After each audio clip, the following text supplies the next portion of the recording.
وہ چند تلخ جملے جو غصے کے عالم میں میرے منہ سے نکلے آج تک میرے ضمیر پر بوجھ ہیں اور تنہائی میں ڈستے رہتے ہیں۔ پہلے اس واقعے کا مختصر سا پس منظر بتا دوں کہ میرا تعلق اندرون سندھ کے ایک پسماندہ گاؤں سے ہے، جہاں والد، والدہ اور 3 بھائیوں سمیت ہمارا 5 افراد پر مشتمل گھرانہ عسرت زدہ زندگی گزار رہا تھا۔ گاؤں میں بنیادی وسائل نہ ہونے کی وجہ سے غربت عروج پر تھی۔ بڑا ہونے کے ناطے والد صاحب کی مجھ سے بہت سی امیدیں وابستہ تھیں۔ وہ سخت محنت کرتے تھے اور ہمیں اچھا کھلاتے پلاتے تھے۔ مجھے اسکول بھی داخل کروایا ہوا تھا۔ 2 بھائی مجھ سے 6-7 برس چھوٹے تھے، جو قریبی مسجد میں قائم مدرسے میں پڑھ رہے تھے۔ بچپن میں والد صاحب کو مزدوری کرتے دیکھتا تو مجھے ان پر بہت ترس آتا۔ میں سوچا کرتا تھا کہ بڑا ہو کر انہیں کام نہیں کرنے دوں گا۔ اسکول میں ذہانت کی وجہ سے مجھے اہمیت دی جاتی تھی، جس کی وجہ سے میں کچھ مغرور ہو گیا تھا۔ مجھے یہ لگنے لگا تھا کہ میں گاؤں کے بچوں میں کوئی الگ مخلوق ہوں اور غلط گھر اور ماحول میں پیدا ہو گیا ہوں۔ اسی احساس برتری کی بنا پر میں جلد از جلد گاؤں سے نکل کر شہر جانا چاہتا تھا۔ اس معاملے میں میری اکثر ابا جی سے نوک جھوک ہوتی رہتی تھی۔ میں ان سے لڑنے کا کوئی موقع ہاتھ سے نہیں جانے دیتا تھا۔ وہ اکثر شدید غصے میں آ کر مجھے ڈانٹ بھی دیا کرتے تھے، مگر ہاتھ کبھی نہیں اٹھاتے تھے، جبکہ میری کوشش ہوتی تھی کہ وہ غصے کے عالم میں مجھ پر ہاتھ اٹھا دیں تاکہ اس بہانے گھر سے بھاگ کر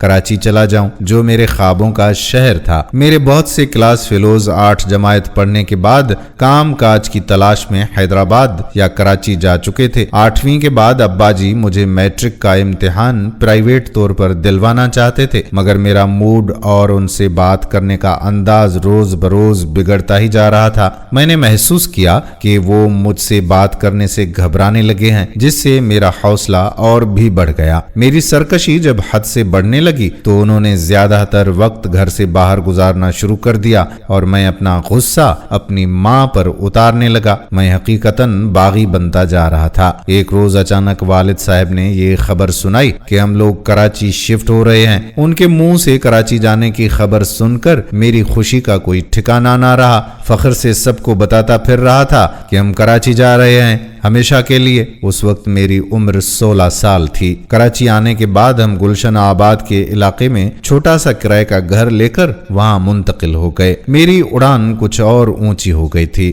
ابا شہر آنے کے بعد بھی مزید سخت محنت کرنے لگے تھے۔ یہاں مجھے جس اسکول میں داخل کروایا گیا تھا وہاں گاؤں کے برعکس بچوں کا معاشی اور معاشرتی چلن مختلف تھا، جس نے کچھ دنوں کے بعد ہی میری چڑچڑی طبیعت دوبارہ بحال کر دی۔ میں ابا جی کو اسکول کے بچوں کو ان کے والدین کی طرف سے میسر سہولتوں کو بڑھا چڑھا کر بتاتا۔ وہ مجھے سمجھانے کی کوشش کرتے کہ جتنی چادر ہو بندے کو اتنے ہی پیر پھیلانے چاہیے۔ اس وقت میں مزید چڑچڑا اور بدتمیزی پر اتر آتا اور انہیں یہ باور کراتا کہ آپ نے اپنی اولاد کو وہ کچھ نہیں دیا جو دوسرے والدین دیتے ہیں۔ اس سے بہتر تھا کہ ہمیں پیدا ہی نہ کرتے۔ میرے اس طعنے پر والد صاحب کا چہرہ اتر جاتا، ان کا چہرہ ضبط سے سرخ ہو جاتا، مگر مجھ سے مزید الجھنے کی بجائے مجھے وہاں سے چلے جانے کا حکم دیتے، لیکن ہاتھ کبھی نہیں اٹھاتے۔ 2 سال ایسے ہی گزر گئے۔ ابا جی کے مالی حالات قدرے بہتر ہوتے جا رہے تھے۔ میں میٹرک میں آ گیا تھا۔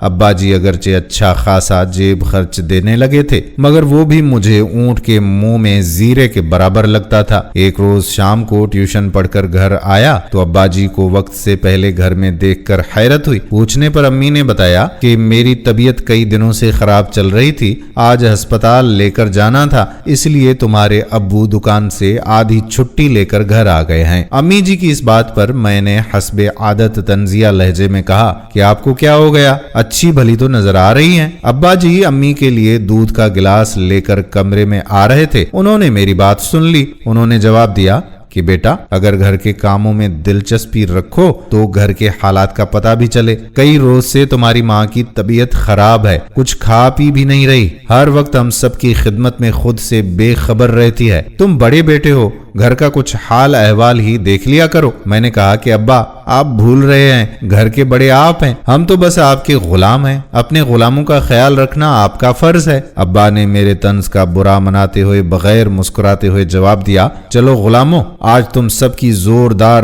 دعوت کرواتا ہوں، پہلے منہ میٹھا کر لو۔ وہ ہمیں ہکا بکا چھوڑ کر باورچی خانے میں گئے اور مٹھائی کا ڈبہ لا کر ہمارے سامنے رکھ دیا۔ امی جی بھی مسلسل مسکرا رہی تھیں، دونوں چھوٹے بھائی بھی مزے لے لے کر مٹھائی اٹھانے لگے، مگر میں نے ڈبے کی طرف ہاتھ نہیں بڑھایا اور ابا جی سے کہا کہ پہلے مٹھائی لانے کی وجہ بتائیں، پھر مٹھائی کھاؤں گا۔ ابا جی نے برفی کا ٹکڑا اٹھا کر میری طرف بڑھایا اور کہنے لگے کہ خوشخبری یہ ہے کہ ہمارے گھر ایک ننھا منا مہمان آنے والا ہے۔ یہ کہتے ہوئے وہ امی جی کی طرف دیکھ کر مسلسل مسکرا رہے تھے۔ میرے چھوٹے بھائی خوشی سے اچھلنے لگے تھے۔ مجھ سے بھلا یہ منظر کیسے برداشت ہوتا؟ میں نے ابا جی کا ہاتھ پرے کیا اور کہا کہ آپ اسے خوشخبری کہہ رہے ہیں، گھر میں پہلے ہی تنگ دستی نے ڈیرا ڈالا ہوا ہے، ایک اور فرد کا اضافہ ہو گیا تو ہمیں فاقے کرنے پڑ جائیں گے، اس کا خرچہ کون اٹھائے گا؟ ابا جی کو مجھ سے ایسے رد عمل کی قطعی توقع نہیں تھی۔ ان کا چہرہ پہلے زرد اور پھر ایک دم لال ہو گیا، گرج کر بولے، آج تک تیرا خرچہ کس نے اٹھایا ہے؟ تو کب سے خدا بن گیا؟ جو رازق ہے وہی اس آنے والے بچے کا رزق بھی بھیجے گا، تجھے اتنی فکر کیوں ہو رہی ہے؟ میں نے بھی ترکی بترکی جواب دیا، وہ ہمارے حصے کا رزق کھانے آ رہا ہے جو پہلے ہی اتنا کم ہے۔ ابا جی نے غصے سے میرا ہاتھ پکڑا اور اپنے قریب کر کے پوچھا، یہ بتاؤ تم آج تک کسی بھی دن بھوکے سوئے؟ تمہارے بدن پر جو کپڑے ہیں وہ میں نے لا کر نہیں دیے؟ تمہیں جوتے پہننے کو نہیں دیے؟ کیا کبھی تمہارے اسکول کی فیس ادا نہیں کی؟ تمہاری خواہش پر اپنے آبائی گھر اور زمینوں کو خیرآباد کر کے شہر نہیں آیا؟ تم مجھ سے ایسی کون سی توقعات اور رکھتے ہو جو میں پوری نہیں کر پایا؟ تم ایک ناشکرے اور نافرمان لڑکے ہو، دفع ہو جاؤ یہاں سے، مجھے اب اپنی شکل مت دکھانا۔ میں ہکا بکا ان کی صورت دیکھ رہا تھا، ان کا لہجہ اتنا دبنگ اور قطعی تھا کہ میں پہلے حیران ہوا اور پھر قدرے ڈر کر وہاں سے کھسک کر باہر نکل گیا۔ ان کی باتوں پر غور کیا تو وہ بالکل سچے لگے۔ انہوں نے پالنے پوسنے میں اپنی حیثیت سے بڑھ کر ہماری ناز برداری کی تھی۔ انہیں بیٹی کا بہت ارمان تھا کہ ان کے گھر کے آنگن میں ان کی بیٹی چڑیوں کی طرح چہکتی پھرے۔ وہ اکثر اپنی اس حسرت کا اظہار کرتے رہتے تھے۔ غالباً انہیں یقین ہو گیا تھا کہ قدرت ان کی یہ آرزو پورے کرنے جا رہی ہے، اس لیے وہ بہت پرجوش تھے۔ انہوں نے میرے اس رد عمل پر جس برہمی کا اظہار کیا تھا اس سے مجھے شدید احساس ہوا کہ ان کے سامنے ایسا نہیں کہنا چاہیے تھا۔ ان کی ہر بات سچائی پر مبنی تھی کہ میری خواہشات پوری کرنے پر وہ اب تک اپنی خواہشات کا گلا گھونٹتے آئے تھے۔ زمینیں تک بیچ دیں، اپنا آبائی گھر اور گاؤں چھوڑ دیا، پھر بھی میرے نخرے بڑھتے چلے جا رہے تھے۔ میں نے ان سے معافی مانگنے کا پہلی بار سوچا، دل چاہا کہ اسی وقت بھاگ کر جاؤں اور ان کے پاؤں پکڑ کر معافی مانگ لوں۔ ان کا بے بسی اور حیرانی سے مجھے دیکھنا میرے لیے شدید باعث ندامت بن گیا تھا۔ رات کو ڈھنگ سے کچھ کھایا اور نہ ہی نیند آئی،